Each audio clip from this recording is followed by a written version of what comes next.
Hey everyone, I'm working to hit 1,000 subscribers, and I need your help to get there. If you enjoy this content, please hit that subscribe button right now.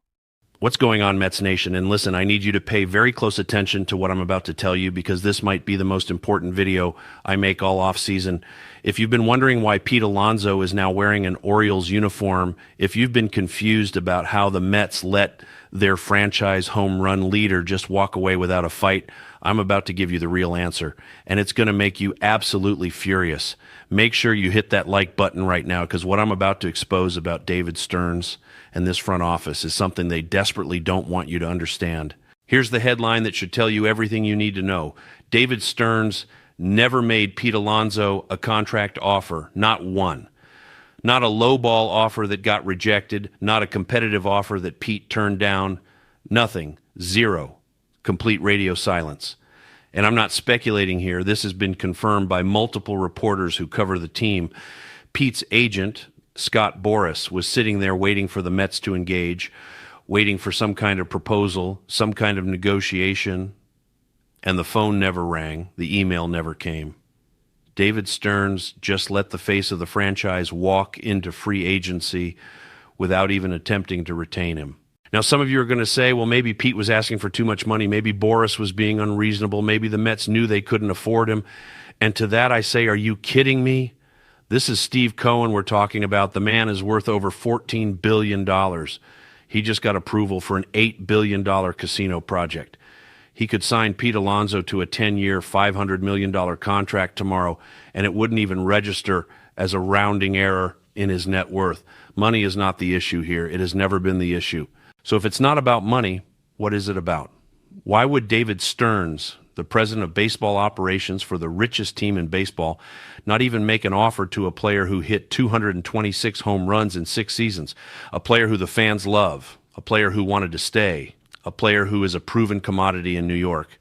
I'm going to tell you exactly why, and it's going to reveal everything you need to know about how Stearns operates and why he's the wrong person for this job. David Stearns doesn't believe in paying for power hitters in free agency, period. That's his philosophy. He thinks home run hitters are overvalued.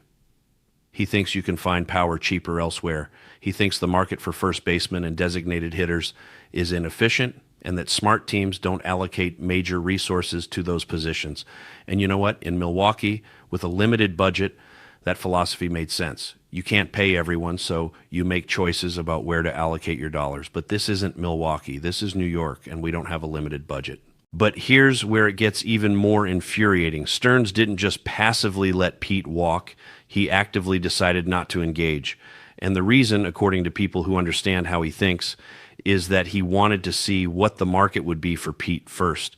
He wanted to let other teams set the price, and then maybe he would consider coming in at the end if the price was right. That's bargain hunting. That's outlet shopping. That's treating a franchise icon like he's some commodity you're trying to get on clearance. Think about how disrespectful that is. Pete Alonso spent 6 years in New York. He hit more home runs in his first 6 seasons than any player in Mets history. He was the Rookie of the Year. He was an all-star. He played through injuries. He embraced the pressure of this market. He was everything you want in a franchise player. And the Mets couldn't even be bothered to make him a contract offer. They just sat back and watched as Baltimore swooped in and gave him exactly what he wanted. And now that Pete is gone, David Stearns is out here trying to spin it like this was always the plan, like they carefully evaluated the market and determined that Pete wasn't worth the investment, like this was some sophisticated analytical decision based on advanced metrics and long-term thinking. But that's nonsense. That's revisionist history. That's a front office trying to cover up the fact that they completely botched the most important decision of their offseason. You want to know what the real plan was? There was no plan. Stearns thought he could play hardball with Scott Boras. He thought he could wait Pete out. He thought that eventually Pete would get desperate and accept some team-friendly deal to stay in New York. But he fundamentally misunderstood the situation. He didn't realize that Pete had other options. He didn't realize that other teams would value what Pete brings. He didn't realize that you can't treat star players like replaceable parts. And now look at what the Mets are left with.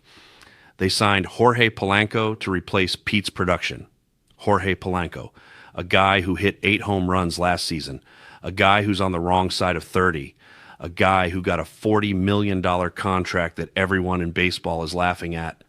That's the replacement for Pete Alonso. That's what David Stearns thought was a better allocation of resources. And if that doesn't tell you everything you need to know about how this front office operates, I don't know what will. But it gets worse, because it's not just that the Mets lost Pete, it's how they lost him. The complete lack of communication, the total absence of respect for what he meant to this organization. Multiple people close to Pete have said that he felt blindsided by how the Mets handled this. He expected some kind of offer. He expected some kind of negotiation. He expected the organization to at least pretend like they wanted him back. And when none of that happened, when he realized the Mets were perfectly content to let him walk, it hurt him. It actually hurt him emotionally. And you know what? It should hurt Mets fans too, because this is a pattern. This is how David Stearns operates. He doesn't value relationships. He doesn't value loyalty. He doesn't value the human element of baseball. Everything is just numbers and analytics and market efficiency. And while that stuff matters, while you absolutely should use data to inform your decisions, you can't run a baseball team like you're managing a stock portfolio. These are people. These are relationships. And when you treat players like expendable assets, word gets around. Free agents notice. Agents notice. And suddenly nobody wants to play for you. Edwin Diaz is gone because of the same issues. Brandon Nimmo got traded because Stearns valued flexibility over stability. The entire roster is being turned over because Stearns has this vision of what a team should look like, and it doesn't include expensive stars who actually produce. He wants role players. He wants platoons. He wants to outsmart everyone with clever moves that look great in a spreadsheet, but fall apart when you actually have to win baseball games in front of 50,000 fans who expect championships. And here's the part that should absolutely enrage you as a Mets fan. STEVE Cohen is paying for all of this. He's writing the checks. He's funding the payroll. He's giving Stearns every resource he could possibly need, and Stearns is squandering it. He's taking the richest owner in baseball and operating like he's working for the Rays. It's organizational malpractice. It's a fundamental mismatch between ownership's goals and the front office's execution. Yeah, Pete Alonso didn't leave because the Mets couldn't afford him. He left because David Stearns didn't want him. And Stearns didn't want him because his Milwaukee brain can't comprehend that in New York, with STEVE Cohen, you don't have to make those kinds of choices.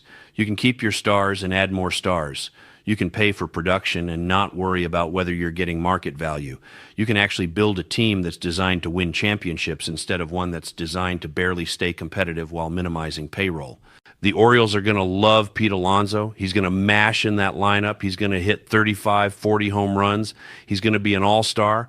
And every single time he comes up to bat against the Mets, every single time he hits a home run against us, you're going to remember that David Stearns let him walk without even making an offer. You're going to remember that we had the chance to keep him, and we chose not to.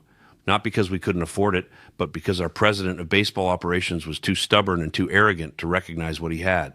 So I want to know from you in the comments, how do you feel about this? Are you okay with losing Pete Alonso? Do you trust that David Stearns has a plan?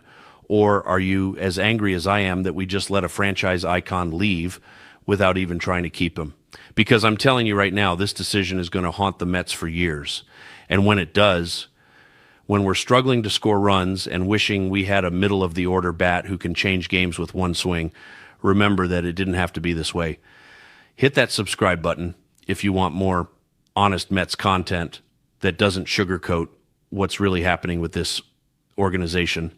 Drop your thoughts below, and I'll see you in the next one where we're going to break down even more disasters from this offseason. Trust me, we're just getting started.